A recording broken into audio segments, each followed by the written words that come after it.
El Cornellà no només ha plantat cara al líder, ha dominat i ha merescut més recompensa. L'equip del Baix Llobregat s'ha avançat al minut 8. Servei de córner en curt i després de diverses rematades, Pelegrí acaba marcant després que la pilota toqués en el porter Rafaleva. A partir d'aquí, tant el primer temps com el segon, ocasions dels locals. No ha estat el dia d'Òscar Muñoz ni dels seus companys en atac.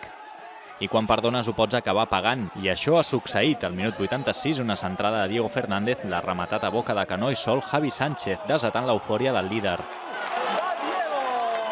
Una Europa que es podria haver endut els 3 punts si hagués resolt aquest contraatac. 3 contra 1 i no acaba en gol. Increïble. Crec que l'equip ha tingut l'opció de guanyar amb la jugada del Diego, amb la jugada de l'última que és d'Oliver i Benji. Crec que si el futbol algun cop ha sigut injust amb nosaltres, crec que és avui. Perdones i en qualsevol moment et poden marcar.